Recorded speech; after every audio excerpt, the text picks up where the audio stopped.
ನಮಸ್ಕಾರ ವೀಕ್ಷಕರೇ, speed plus ಕರ್ನಾಟಕದ ವಿಶೇಷ ಕಾರ್ಯಕ್ರಮಕ್ಕೆ ನಿಮ್ಮೆಲ್ಲರಿಗೂ ಸ್ವಾಗತ.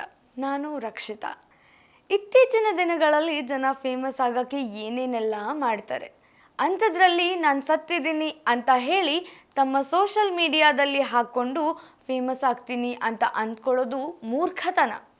ಆಮೇಲೆ ಮಾರನೇ ದಿನ ನಾನು ಸತ್ತಿಲ್ಲ ಬಟ್ ಸೋಷಲ್ ಅವೇರ್ನೆಸ್ಗೋಸ್ಕರ ಈ ಥರ ಮಾಡಿದ್ದು ಅಂತ ವಿಡಿಯೋ ಹಾಕೋದು ಇನ್ನೂ ದೊಡ್ಡ ಮೂರ್ಖತನ. ಇಷ್ಟೆಲ್ಲ ಡ್ರಾಮಾ ಮಾಡಿದ್ದು ಪೂನಂ ಪಾಂಡೆ. ಪೂನಂ ಪಾಂಡೆ ಬಾಲಿವುಡ್ನ ನಟಿ ಕಮ್ ಮಾಡೆಲ್. ಸಿನಿಮಾ ಮಾಡಲಿಂಗ್ ಅಲ್ಲಿ ನೇಮ್ ಫೇಮ್ ಮಾಡದೆ ಇದ್ದರೂ ಸೋಷಲ್ ಮೀಡಿಯಾದಲ್ಲಿ bold photo, semi nude videos ಮತ್ತು ಕಾಂಟ್ರವರ್ಸೀಸಿಂದ ಫೇಮಸ್ ಆದವಳು. ಫೇಮ್ ಮತ್ತೆ ಫಾಲೋವರ್ಸ್ಗಾಗಿ ಈ ರೀತಿ ಸ್ಟಂಟ್ಸ್ ಮಾಡಿದ ಈಕೆ ಸ್ವಲ್ಪ ದಿನಗಳ ಮುಂಚೆ ತನ್ನ ಸೋಷಲ್ ಮೀಡಿಯಾ ಹ್ಯಾಂಡಲ್ ಅಲ್ಲಿ ಸರ್ವೈಕಲ್ ಕ್ಯಾನ್ಸರ್ ಅಂದ್ರೆ ಗರ್ಭಕಂಠದ ಕ್ಯಾನ್ಸರ್ ಇಂದ ಪೂನಂ ಪಾಂಡೆ ಸಾವನ್ನಪ್ಪಿದ್ದಾರೆ ಅಂತ ಪೋಸ್ಟ್ ಬಂದಿತ್ತು. ಈ ಒಂದು ಪೋಸ್ಟ್ ನೋಡಿದ ಜನ ಪಾಪ ಹೀಗಾಗಬಾರ್ದಿತ್ತು ಅಂತ ಅನ್ಕೊಂಡ್ರು. ಸೋಷಲ್ ಮೀಡಿಯಾದಲ್ಲೆಲ್ಲ ಇದು ದೊಡ್ಡ ನ್ಯೂಸ್ ಆಯ್ತು.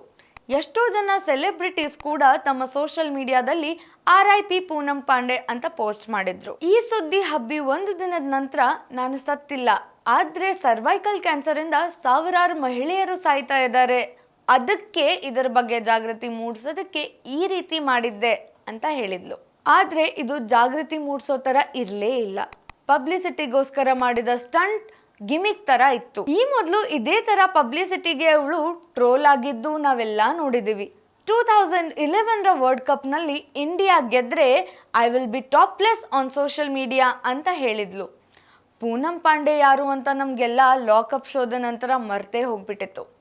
ಅದಕ್ಕೆ ನಾನು ಮತ್ತೆ ಸೋಷಲ್ ಮೀಡಿಯಾದಲ್ಲಿ ಟ್ರೋಲ್ ಆಗಬೇಕು, ಚರ್ಚೆಗೆ ಬರಬೇಕು ಅಂತ ಹೀಗೆ ಮಾಡಿರ್ಬೋದು. ಓಕೆ, ಅವಳಿಗೆ ನಿಜವಾಗ್ಲೂ ಜಾಗೃತಿ ಮೂಡಿಸ್ಬೇಕು ಅನ್ನೋ ಒಳ್ಳೆ ಉದ್ದೇಶ ಇದ್ದಿದ್ದರೆ ಅದಕ್ಕೆ ಇನ್ನೂ ಹಲವಾರು ಬೇರೆ ಬೇರೆ ದಾರಿ ಇದೆ, ಅದರಿಂದ ಮಾಡ್ಬೋದಿತ್ತು.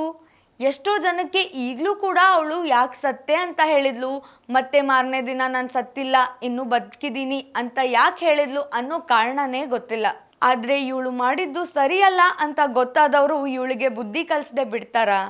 ತನ್ನ ಸಾವಿನ ಬಗ್ಗೆನೇ ಸುಳ್ಳು ಸುದ್ದಿ ಹಬ್ಬಿಸಿದ ಇವಳಿಗೆ ಜನ ಟ್ರೋಲ್ ಮಾಡಿದ್ದೇನು, ರೋಸ್ಟ್ ಮಾಡಿದ್ದೇನು ಅದಷ್ಟೇ ಅಲ್ಲ, ಇವಾಗ ಅವ್ರ ವಿರುದ್ಧ ಕಾನ್ಪುರ್ ಪೊಲೀಸ್ ಠಾಣೆಯಲ್ಲಿ FIR ಕೂಡ ದಾಖಲಾಗಿದೆ. ಫೈಜಾನ್ ಅನ್ಸಾರಿ ಅನ್ನೋ ವ್ಯಕ್ತಿ ಪೂನಂ ಪಾಂಡೆ ಮತ್ತೆ ಅವಳ ಪತಿ ಸ್ಯಾಮ್ ಬಾಂಬೆ ವಿರುದ್ಧ 100 ಕೋಟಿ ರೂಪಾಯಿಯ ಮಾನನಷ್ಟ ಮೊಕದ್ದಮೆ ಹಾಕಿದ್ದಾರೆ. ಅದಲ್ಲದೆ ಆ ದಂಪತಿ ವಿರುದ್ಧ ಅರೆಸ್ಟ್ ವಾರೆಂಟ್ ಹೊರಡಿಸಿ ಅಂತ ಕಾನ್ಪುರ್ ನ್ಯಾಯಾಲಯಕ್ಕೆ ದೂರು ನೀಡಿದ್ದಾರೆ. ಫೈಜಾನ್ ತಮ್ಮ FIR ಅಲ್ಲಿ ಪೂನಂ ಮತ್ತು ಅವಳ ಪತಿ ಸ್ಯಾಮ್ ಸೇರಿ ಅವಳ ಸಾವಿನ ನಕಲಿ ಸಂಚು ರೂಪಿಸಿದ್ರು. ಆದ್ರೆ ಇದರಿಂದ ಕ್ಯಾನ್ಸರ್ ನಂತಹ ಕ್ರಾನಿಕ್ ರೋಗದ ಬಗ್ಗೆ ದೊಡ್ಡ ಜೋಕ್ ಮಾಡಲಾಗಿದೆ.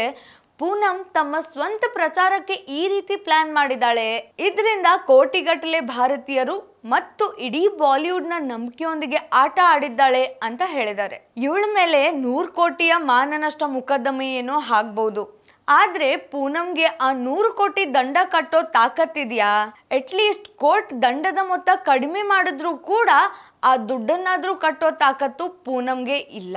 ಇನ್ಮೇಲಾದ್ರೂ ಪಬ್ಲಿಸಿಟಿ ಸ್ಟಂಟ್ ಮಾಡೋಕೆ ಹೋಗಿ ಮತ್ತೆ ಯಾವ ಸೆಲೆಬ್ರಿಟಿ ಕೂಡ ಈ ತರ ಮಾಡ್ಕೊಳ್ದೆ ಇದ್ರೆ ಸಾಕು. ನೋಡೋಣ ಪೂನಂ ಪಾಂಡೆ ವಿಷಯದಲ್ಲಿ ಕೋರ್ಟ್ ನಿರ್ಧಾರ ಏನಿರುತ್ತೆ ಅಂತ. ನೋಡ್ತಾ ಇರಿ ಸ್ಪೀಡ್ ಪ್ಲಸ್ ಕರ್ನಾಟಕ, ಇದು ನಿಮ್ಮಿಂದ ನಿಮಗಾಗಿ ನಿಮಗೋಸ್ಕರ. Speed plus Karnataka.